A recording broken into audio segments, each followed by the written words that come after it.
여러분, 신앙이 무엇이라고 생각을 하십니까?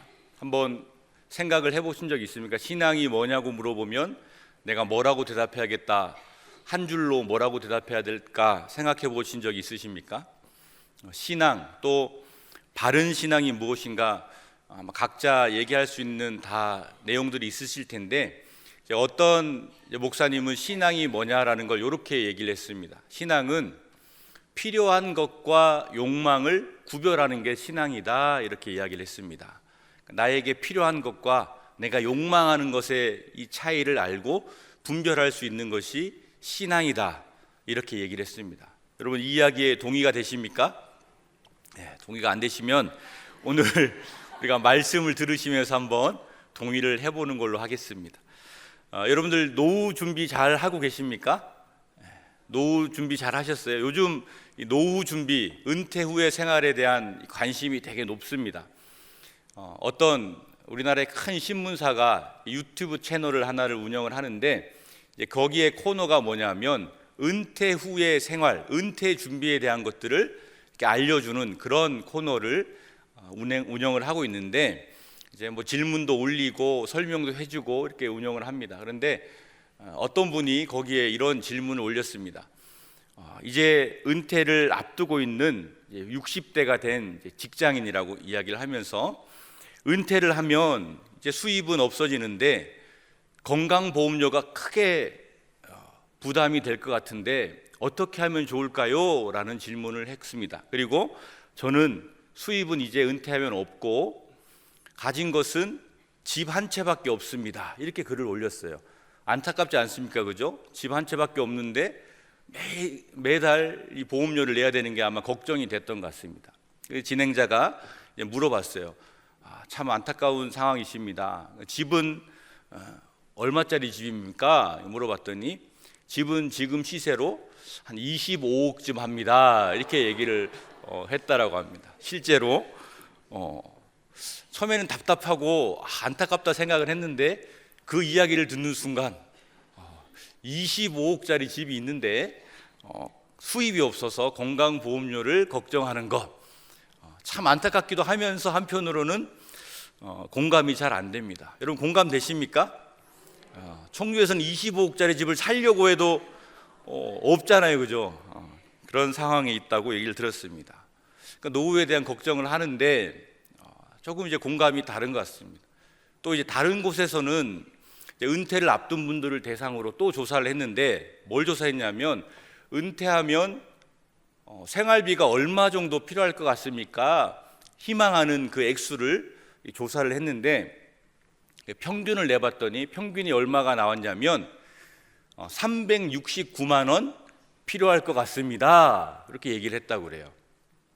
은퇴하고 이제 사는데, 부부 두 분이 사는데 얼마가 필요하냐면 369만 원이 필요하답니다. 저는 한창 지금 일하고 있는데도 369만 원을 못 버는데, 은퇴하고 369만 원 있으면 내가 좀 살만할 것 같습니다, 이렇게 이야기를 했다고 합니다. 사람들의 마음이 이제 그렇게 생각을 하고 있더라라는 겁니다. 그러니까 우리가 참 많은 것을 필요로 하고 있는 그런 마음들 우리 가운데 있습니다. 여러분들도 아무것도 필요하지 않으신 분 있으세요? 난 지금 사는데 필요한 거 하나도 없다, 아무것도 필요한 거 없다, 여기 나와서 앉아 있을 수만 있으면 괜찮다, 이런 분들 계십니까? 우리도 뭔가가 필요합니다. 그런데 필요한 것은 당연한데, 제가 아까 맨 처음에 얘기했던 것처럼 필요하다 생각이 드는 데서 그치지 말고 우리 신앙인들은 뭘 생각해야 되냐면, 내가 필요하다라고 느끼는 것 중에 진짜로 필요한 것하고 내가 욕망으로 필요하다고 느끼는 것이 무엇인가를 구별할 수 있는 사람이 참 신앙인으로 살아갈 수가 있다라는 것입니다. 우리가 오늘 말씀을 통해서 살펴볼 이스라엘 백성들, 이 사람들이 바로 어떤 사람들이냐면, 이 광야길 가운데서 필요한 것과 자신들이 욕망하는 것을 구별하지 못하고 갈팡질팡하다가 길을 잃어버린 사람들이 바로 이스라엘 백성들이다, 성경은 우리에게 이야기를 하고 있습니다. 이 이스라엘 백성들의 이야기를 우리가 한번 살펴보면서 우리가 가져야 될 바른 신앙의 모습이 무엇인가를 한번 다시 한번 점검하고 또 깨닫고 확신하는 은혜의 시간 되기를 주님의 이름으로 축복합니다. 이 요셉 이후에 애굽을 내려온 이 히브리인들은 날로 번성해졌습니다. 이 말씀 가운데 보면 출애굽기 1장 7절 보면 이스라엘 자손은 생육하고 불어나 번성하고 매우 강하여 온 땅에 가득하게 되었더라, 이렇게 이야기를 하고 있습니다. 그냥 비실비실하게 빌부터 산 백성이 아니라 몇백 년을 그렇게 살아왔는데 불어났고 번성해졌고 그 땅에 가득하다라는 이야기를 들을 정도로 많은 민족으로 이들이 불어나게 되었다라는 겁니다. 이제 몇백 년 그렇게 살아왔으니까 이제는 지금쯤 되면 그냥 그 나라의 빌부터 사는 종이다, 그런 백성이다라는 생각도 사실은 많이 없어졌을 것입니다. 1, 2년이 아니고 2, 30년이 아니고 300년, 400년을 그 나라 가운데 쭉 살아왔던 민족, 여러분 한번 생각해 보시면 이미 그 나라 민족과 별로 다를 바가 없습니다. 불편한 것도 없고 어색한 것도 없습니다. 그러니까 우리 가까운 예가 우리한테 있는데, 저희가 일본에게 몇 년간 이 지배를 당했습니까? 침략당해서 36년을 지배를 당했습니다. 근데 36년도 결코 짧지 않은 시간이죠. 근데 우리 할머니 세대, 저희 할머니 세대 되시는 분들은 그 일제 시대를 실제로 살아오셨던 분들이셨습니다. 저도 어릴 때 할머니랑 같이 살면서 이 할머니에게 많은 영향을 받게 되잖아요. 그런데 하시는 말끝마다 어느 나라 말이 많이 들어갑니까? 일본 말이 싹 섞여. 근데 지금도 아직 저희가 쓰고 있습니다. 여러분, 오봉 아시죠? 다라이, 스봉, 우아기 다 아시죠? 이런 말이 다 어디서 온 말입니까? 일본 말인데 지금 들어도 다 아는 말입니다. 우리가 다 알고 무심결에 씁니다. 여러분, 차 운전하다가 기름이 떨어지면 입에서 무슨 말이 나옵니까? 앵꼬 났네 얘기를 합니다. 그 주유소 가서 기름 넣어달라고 하면서 뭐라고 얘기해요? 얼마어치 넣어드릴까요? 그럼 뭐라고 합니까? 만땅 넣어주세요. 근데 그냥 만땅도 아니고 만땅으로 이빠이 채워주세요 얘기를 합니다. 우리는 그 영향을 30년인데도 이렇게까지 오고 있잖아요, 그죠? 그러니까 할머니들은 옛날에 3개국어를 기본으로 했다고 합니다. 여러분, 차를 이렇게 뺄 때, 주차할 때 도와주면서 제가 하는 말, 여러분 3개국어를 섞어서 얘기할 테니까 알아듣나 못 알아듣나 한번 보십시오. 핸들 이빠이 돌려. 여러분, 못 알아들으신 분 계십니까? 핸들 어느 나라 말입니까? 영어입니다. 핸들 영어. 이빠이는 어느 나라 말입니까? 일본말. 돌려는 한국말. 이렇게 위대한 민족입니다. 3개국어를 기본적으로는 다 하는 민족인데, 그 영향이 어디서 왔냐면 이 30여 년의 지배를 받는 기간 동안에 이 세뇌가 되고 학습되고 또 해방된 뒤에도 익숙했던 그 말들을 계속 쓰면서 지금까지도 우리는 그 말들을 들으면 알아듣고 가끔은 쓸 때도 있습니다.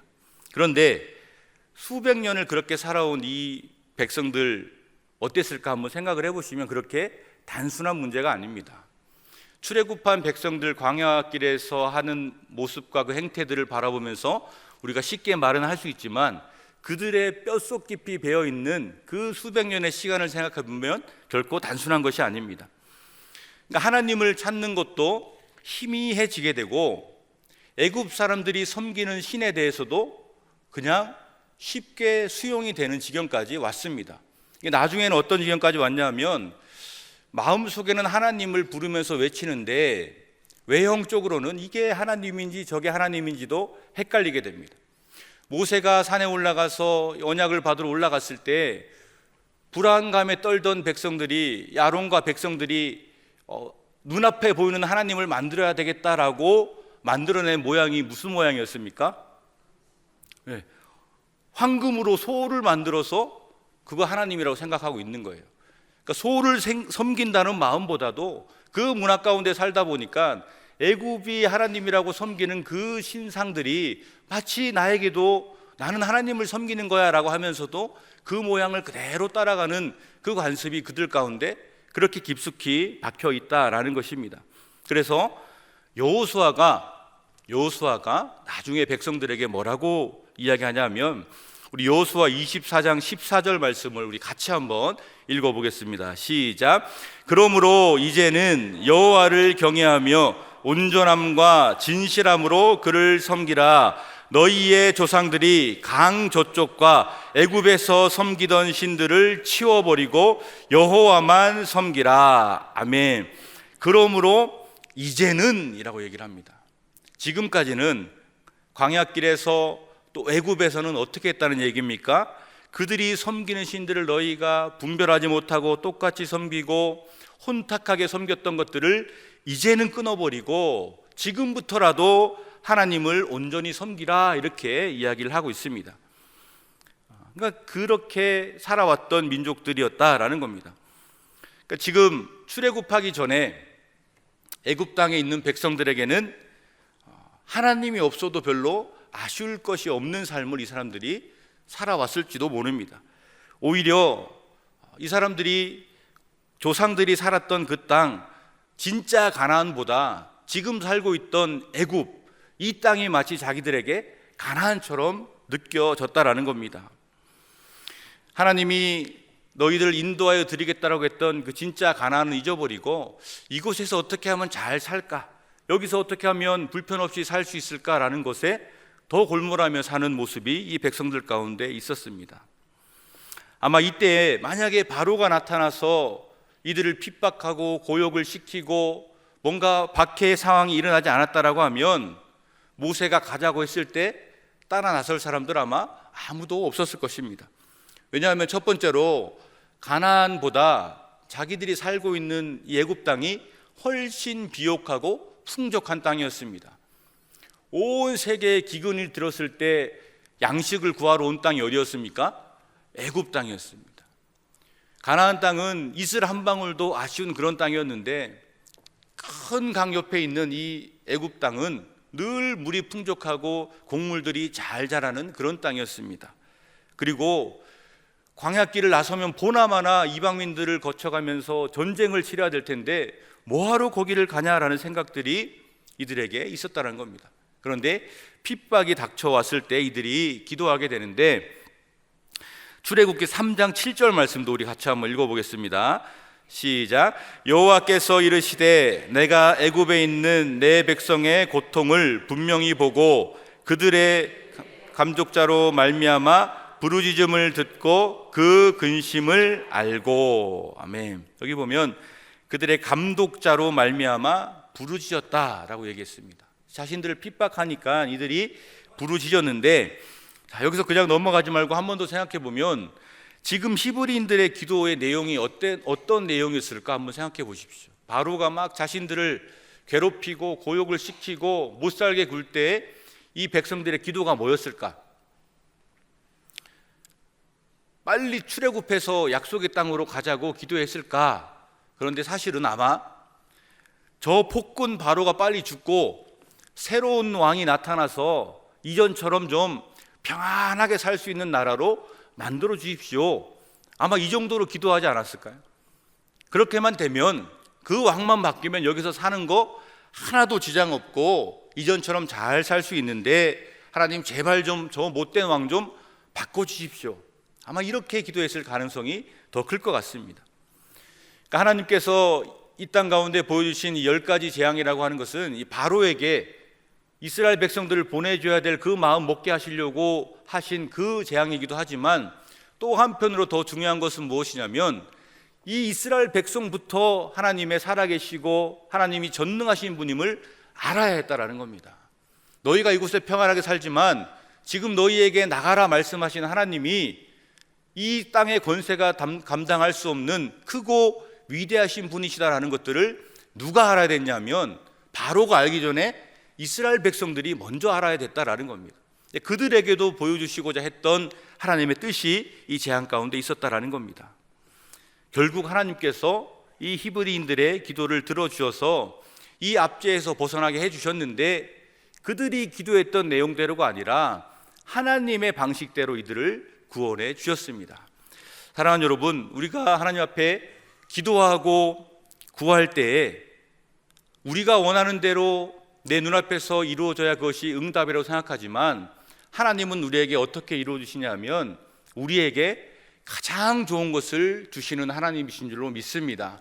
그것을 내가 알 수도 있고 내가 지금은 깨닫지 못할 때도 있지만 하나님이 주시는 것이 가장 좋은 것임을 분별할 수 있는 지혜가 우리에게 있기를 축복합니다. 자, 이렇게 뭔가 출발부터 좀 삐걱대고 출발한 이 백성들인데 광야에 나가서는 또 이 백성들이 어떤 모습을 보였습니까? 다 살펴볼 수 없지만 우리가 알고 있는 것처럼 광야에서 이 백성들은 내내 했던 행동이 뭐냐 하면 원망하고 불평하는 것들이 이 광야 생활 가득히 그들 가운데 채워지게 됩니다. 자, 그런데 이유가 무엇인가 중요한데 하나님께서 그들에게 필요한 것을 채워주지 않아서 원망한 것이 아니라 왜 원망했을까요? 내가 원하는 것을 하나님이 들어주지 않는다라고 생각을 해서 원망을 했다라는 겁니다. 하나님께서는 그들의 필요를 분명히 채워주셨습니다. 우리가 성경 말씀을 보면 하루도 빠지지 않고 하나님께서 그들의 필요를 채워주셨다라고 우리에게 말씀하고 있습니다. 365일 그들에게 만나라고 하는 양식을 주셔서 먹게 해주셨습니다. 그리고 뒷부분에서 다루겠지만 만나만 주셨던 것도 아니었습니다. 그런데도 이 사람들은 원망의 이유가 무엇이냐면 그들이 먹고 싶은 것을 먹지 못하는 데서 오는 불평과 원망이 그들 가운데 있었다라는 겁니다. 가마솥에 고기 삶아서 배가 터지도록 먹었던 그 시절로 돌아가고 싶다라고 이렇게 이야기를 합니다. 가마솥에 고기 걸어놓고 끓여서 배불리 먹었는지도 사실은 장담할 수 없지만 그들이 그렇게 원했다라는 겁니다. 그런데 만나를 매일 주셨다가 하나님께서 메추라기도 이들에게 그래서 주시게 되는데 민수기에 보면 메추라기는 처음부터 주신 것이 아니라 나중에 주시고 한 달을 주시는데 자, 그 과정이 축복의 과정이 아니었습니다. 민수기 11장 19절 20절 이 두 절 말씀 우리가 같이 한번 읽어보겠습니다. 시작. 하루나 이틀이나 닷새나 열흘이나 20날만 먹을 뿐 아니라 냄새도 싫어하기까지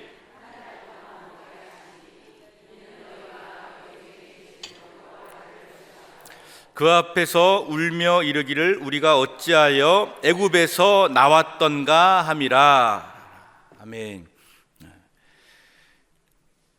그 메추라기를 먹은 이 백성들이 어떻게 되었냐면 이어지는 민수기 11장 33절 말씀에 보면 고기가 아직 이 사이에 있어 씹히기 전에 여호와께서 백성에게 대하여 진노하사 심히 큰 재앙으로 치셨으므로 뒷부분 읽겠습니다. 시작. 그곳 이름을 기브롯 핫다와라 불렀으니 욕심을 낸 백성을 거기 장사함이었더라. 아멘. 기브롯 핫다와 이 뜻이 뭐냐면 탐욕의 무덤이다라는 겁니다. 부족함의 무덤이고 불평의 무덤이고 잘못의 무덤이 아니라 탐욕 때문에 죽은 자들의 무덤이다라고 분명히 성경이 우리에게 말씀해 주고 있습니다. 그들이 죽은 것은 물이 없고 양식이 없어서 배고프고 목이 말라서 광야 가운데 죽은 것이 아니라 탐욕을 부리다가 그 자리에서 죽었다라는 겁니다. 하나님이 먹을 것을 주시고 마실 것을 주셨는데도 그것이 아니고 내가 갖고 싶은 거 있는데 왜 그것을 주지 않냐라고 하나님 앞에 투정하고 원망하다가 그 자리에 죽은 자들의 무덤이 바로 탐욕의 무덤이다라는 겁니다. 여러분, 광야에서는 만나만 주셔도 우리가 감사해야 되는 줄로 믿습니다. 메추라기가 없다고 불평하는 것이 아니고 창고에 가득 쌓인 것이 없다고 나에게 금은보화가 없다고 불평하는 것이 아니라 일용할 양식 만나가 있으므로도 감사해야 되는 것이 바로 광야입니다. 넉넉한 비가 없어도 촉촉한 이슬만으로도 감사해야만 하는 것이 광야입니다. 왜냐하면 그래야만 그곳에서 살아남을 수 있기 때문에 그렇습니다. 이 백성들이 가나안의 풍요와 이 탐욕의 신 가운데 빠져서 필요한 것을 주시는 하나님에 대한 감사를 잊어버리고 나에게 채워지지 않는 그 욕망에 대해서 불평만 하고 살아갈 때에 이들이 그 광야를 건너가지 못했다라는 것입니다. 그럼 광야를 지나갈 때는 욕심을 내려놓아야지만 지나갈 수가 있습니다. 이 척박한 땅, 척박한 시대를 살아가면서는 가장 먼저 알아야 될 것은 욕망이 무엇인지를 알기 전에 이곳에서 나에게 필요한 것이 무엇인지를 먼저 알아야 된다는 겁니다. 여러분, 가을이 되면 또 겨울이 다가오면 큰 나무들이 그 잎사귀를 어떻게 합니까? 다 떨어뜨려 버립니다. 그런데 만약에 겨울이 되었는데도 겨울 내내 나는 이 푸른 잎사귀를 다 달고 울창한 모습으로 내가 이 겨울을 버티겠다라고 고집을 하게 되면 그 나무가 어떻게 될까요? 예뻐 보일까요? 햇볕은 줄어들고 땅은 다 말라붙어서 얼어붙어서 물 한 방울이 없는데 그 무성한 잎사귀를 자랑하겠다고 물을 찾고 햇빛을 찾아 헤매다가 결국은 그 나무가 어떻게 되겠습니까? 말라서 죽을 수밖에 없게 된다라는 겁니다. 그 잎사귀를 그 시간만큼은 다 떨궈 놓고 그것들이 나무를 덮고 거름이 되어서 다시 꽃 피울 시간을 기다리는 것이 바로 하나님이 나무에게 주신 지혜라는 것입니다. 저와 여러분에게도 똑같은 하나님의 가르침이 있는 것 같습니다. 우리가 이 시대를 살아가면서 또 각자가 처한 광야의 길을 지나가면서 하나님 앞에서 구하고 기도해야 될 것은 무엇이냐면, 하나님, 나에게 일용할 양식과 일용할 필요를 주님 채워주십시오. 이 광야를 지나는 동안 지쳐 쓰러지지 않고 목말라 죽지 않고 배고파 죽지 않을 그 일용할 은혜로 하나님 오늘도 나와 함께 해주십시오 라고 하는 그 기도가 있을 때 우리에게서 떨어져 나간 욕망과 그 욕심들이 거름이 되어서 우리를 살리게 될 줄로 믿습니다. 광야길을 지나면서 불필요한 잎사귀와 이 불필요한 가지들을 제거해야만 살 수가 있다고 했는데, 왜 하나님은 그러면 이 광야를 지나면서 그렇게밖에 살 수 없게 하셨을까? 그 이유가 무엇인가 생각을 해보면 바로 좁은 문으로 우리가 들어가야 되기 때문에 그렇습니다. 여러분, 구원의 길은 좁은 길이라고 말씀하셨는데 주렁주렁 겉보기에만 무성하고 사람들 보기에 자랑할 만한 온갖 치장거리들로 큰 나무들로 만들어서 그 좁은 길 사이로 지나갈 수가 없다라는 것입니다. 아무것도 없어 보이지만, 화려하지 않아 보이지만, 단순하고 평범해 보이지만 그 좁은 문을 지나갈 수 있는 그 나무가 그 자격이 되어야지만 그 광야길에서 살아남아서 하나님 열어주신 좁은 길로 들어가게 될 줄로 믿습니다. 슬림해져야 합니다. 몸에 살만 빼는 것이 아니고 이 광야길을 지나가며 우리의 탐욕으로부터, 우리의 욕망으로부터 우리가 슬림해져야지만 그 가운데 지나가게 됩니다. 메추라기를 먹고 온갖 좋은 음식을 먹고 살찌우고자 했던 사람들은 그 광야길에서 빠져나오지를 못했습니다. 그 광야의 시험을 통과하지 못하고 그 사막의 구렁텅이 가운데 다 처박혀서 죽을 운명으로 나아갈 수밖에 없었음을 우리가 기억해야 됩니다. 신명기 8장 3절 말씀 우리가 같이 한번 읽어보겠습니다. 신명기 8장 3절 시작.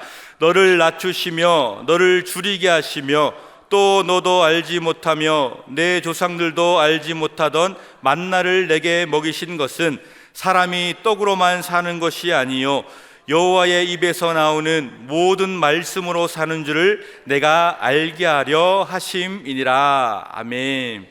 너를 낮추시고 줄이게 하시는 은혜가 바로 우리를 살리시는 은혜이고 우리를 구원케 하시는 은혜인 줄로 믿습니다. 그럼 만약에 하나님께서 이렇게 낮추시고 겸손하게 하시고 일용할 양식으로 만족하는, 어떻게 보면 줄이는 것 같은 삶 가운데 우리를 처하라 했을 때 그 말씀을 따라 순종하고 살아간 백성들은 그러면 늘 비참하고 늘 굶주리고 늘 초라한 모습으로 살아갔는가? 그렇지가 않습니다. 우리 출애굽기 12장 38절 말씀 같이 읽어보겠습니다. 시작. 수많은 잡족과 양과 소와 심이 많은 가축이 그들과 함께 하였으며, 이게 무슨 말입니까? 출애굽할 때 모습을 하나님께서 말씀하고 있는 것입니다. 이들은 이미 출애굽할 때에 수많은 양과 소와 가축을 이끌고 그 광야길을 나왔습니다. 그 짐승들이 굶주리지 않았고 그들이 내는 양과 소의 저주로 이 백성들이 마시고 배부를 수가 있었다라는 겁니다. 그들이 내는 털로 옷을 해 입을 수가 있었고 그들의 가죽으로 신발도 만들어서 신을 수가 있었다라는 겁니다. 하나님께서 사랑하는 백성들을 광야 가운데로 들어가게 하실 때에 아무런 준비도 하지 않으시고 아무런 예비도 하지 않으시고 가서 죽으라라고 그 백성들을 들이민 것이 아니다라는 것입니다. 신명기 8장 4절은 이 40년 동안에 내 의복이 헤어지지 아니하였고 내 발이 부르트지 아니하였다라고 분명히 말씀하고 있습니다. 자족한다고 하는 것이 굶주리고 비참하고 남들 앞에 공공하게 살아가라는 뜻이 아님을 말씀해 주고 있습니다. 느헤미야 9장 21절 말씀, 똑같은 말씀인데 같이 한번 읽어보겠습니다. 시작. 40년 동안 들에서 기르시되 부족함이 없게 하심으로 그 옷이 헤어지지 아니하였고 발이 부르트지 아니하였사오며. 아멘. 여러분, 부모가 아이들에게 사서 입히든 얻어서 입히든 만들어서 입히든 그 아이를 벗겨서 밖에 내보내지가 않습니다. 사서 먹이든 얻어서 먹이든 만들어서 먹이든 그 아이를 굶겨서 내보내지가 않습니다. 그게 부모입니다. 그런데 하물며 사람은, 부모는 그 의무를 저버리고 혹은 지키지 못하게 될지라도 우리의 아버지신 하나님은 결코 우리를 줄이게 하시고 버려두게 하지 않으십니다. 여러분, 하나님은 매일같이 홍해를 갈라주고 매일같이 바위를 터뜨리는 기적을 그들 앞에 보여주진 않았지만 하루도 빠짐없이 이 백성들이 신발이 닳지 않고 의복이 헤어지지 않고 먹을 것이 없어 줄이지 않고 마실 것이 없어서 목마르지 않도록 하루하루를 그들의 삶 가운데 세심하게 보살펴 주셨습니다. 저와 여러분도 이 광야 같은 시간들, 이 시대를 지나가면서 하나님께서 바로 그렇게 우리를 세심하게 살펴주시는 그 은혜 때문에 지나고 있는 줄로 믿습니다. 그런데 우리는, 사람들은 자꾸만 이 하나님을 오해할 때가 있는데, 신명기 8장 오늘 말씀 5절에 보면 너는 사람이 그 아들을 징계함 같이 내 하나님 여호와께서 너를 징계하시는 줄 마음에 생각하고 이렇게 말씀하고 있는데요, 이 징계라는 말만 들어가면 우리는 하나님 앞에서 벌벌 떨고 또 때로는 불평하고 원망하고 이 하나님 우리를 책망하시고 벌하시는 것에 대한 이 두려움 가운데 빠지게 됩니다. 그런데 하나님이 아들을 징계하신다라고 하시는 이 말씀, 그 아들을 징계한 같이, 사람이 그 아들을 징계한 같이 한다고 했는데 이 하나님의 또 다른 면이 있습니다. 우리 신명기 1장 31절 말씀, 이 말씀 우리 같이 한번 읽어보겠습니다. 시작. 광야에서도 너희가 당하였거니와 사람이 자기 아들을 안는 것 같이 너희의 하나님 여호와께서 너희가 걸어온 길에서 너희를 안으사 이곳까지 이르게 하셨느니라. 아멘. 하나님 무조건 채찍을 휘두르시고 할 수 없는 것들을 요구하시고 그 길로 가라라고 때리시고 징계하시는 하나님이 아니라 8장 5절에 사람이 그 아들을 징계함 같이 라고 하는 것과 똑같이 1장 31절에 보면 사람이 자기 아들을 안는 것 같이 우리를 안아주시는 하나님이신 줄로 믿습니다. 하나님 아버지께서는 그 아들을 바른 길 가도록 때로는 꾸짖으시지만 결코 그 길 가운데 기진하여 쓰러지도록 방치하시는 하나님이 아니십니다.